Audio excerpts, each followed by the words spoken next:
Welcome. I'm Jay, and I got a couple really cool things to talk to you about today. First up, I've been working on a sweet project that I just want to let you know about. Tales from the Outer Court.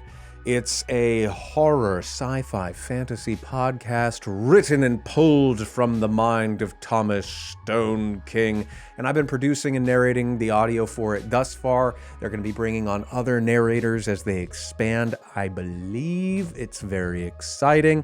Here's a clip from one of the most recent stories, Nova Part 1. There she was.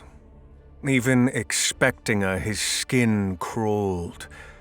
A blasphemous sight.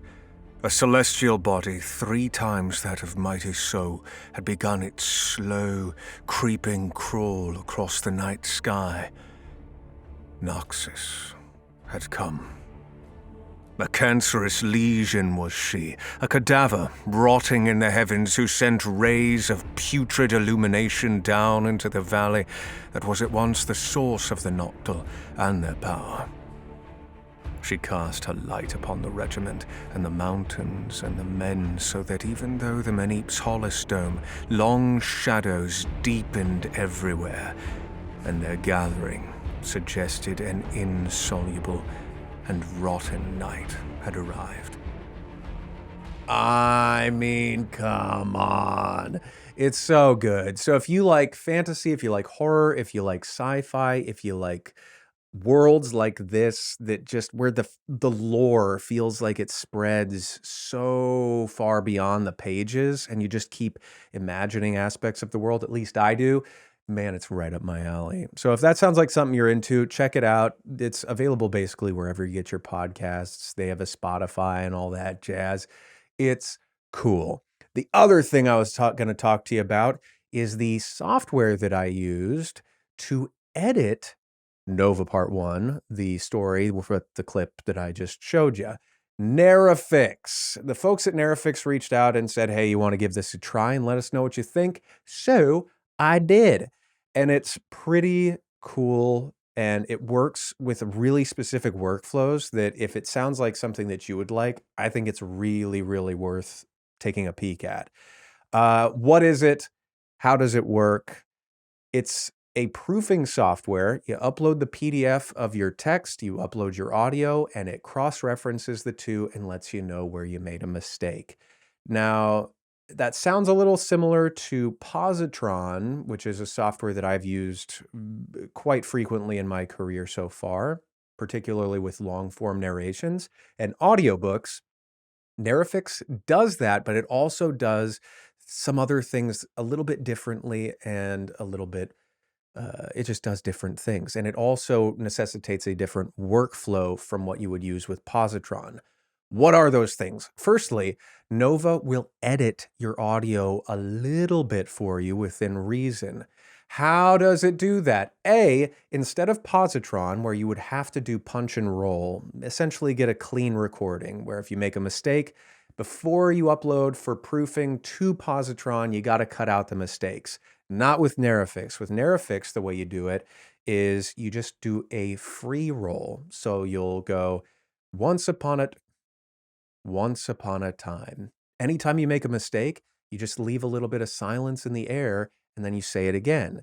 Narrafix will go in and snip out those mistakes so you have a clean, rough edit to work with from there. It'll also adjust silences and breaths and fade those so it's a little bit cleaner in that respect. So if that's something you're into, you can also export from Narrafix audios or packets for Reaper, Pro Tools, a straight WAV file, or you can edit in Narrafix Studio.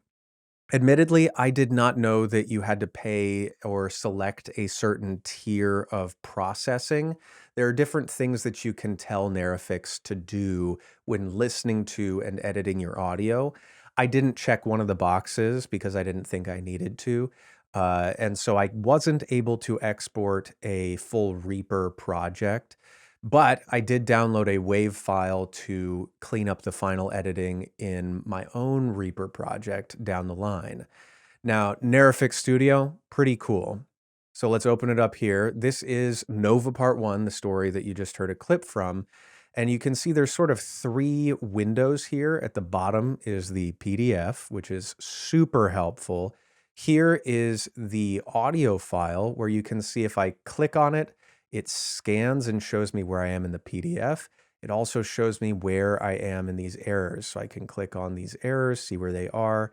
I can also click on a mistake up here if I want, and it'll take me to where that is in the PDF. Super helpful. Now, you'll want to listen through because sometimes I didn't leave enough space between the mistakes that I made. I would be like, once upon a time, and it wasn't able to distinguish between a couple of those. User error, my first time working with it, nothing wrong with the software. It was really, really comprehensive there. But if you want to work in this window here, you can edit within. So I can go here, I can trim audio, I can add fades, I can boost the volume, turn down the volume, silence things. I can also add little bits of silence if I want as well. So if you want to buff things out, say, I was moving a little too quickly there, let's add a little bit here and there.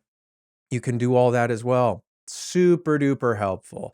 And then when you export to Reaper, it'll show the markers points where you made the changes or where you might need to do fixes as well. So you can go in and listen to the spots where either Narrafix targeted a mistake you made or it made an edit, and you can listen to those exact moments and make sure it sounds the way you want it to.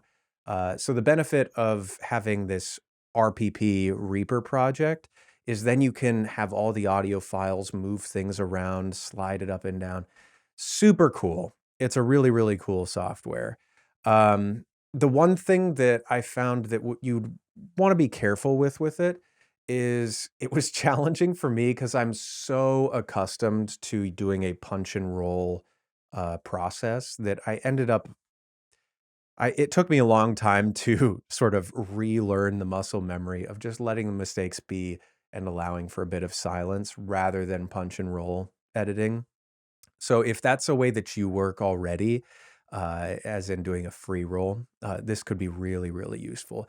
The one caveat that I will say with respect to that and the way that the pricing or invoicing works for this software, exactly the same as Positron or other services, you're charged for the amount of audio that you upload. Why is that a thing you want to pay attention to with Narrafix? Well, with Narrafix, if say you've got 3 hours of audio, but about an hour of that are you essentially mistakes that you've left in the audio, you're going to be charged for that hour of mistakes. Granted, that's also, you're basically paying to have Narrafix do the editing for you, so it would be a balance there. I think you want to try to be as accurate as you can regardless, as we always do.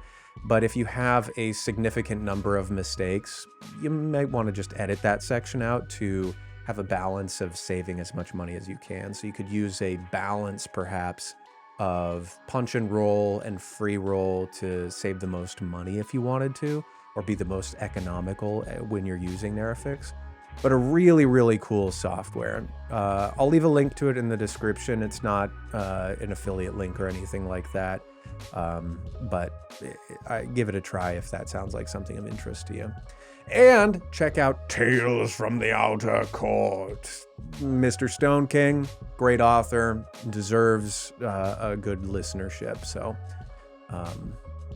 anyway, until the next one of these, be well, everybody. I'll see you there. Toodles.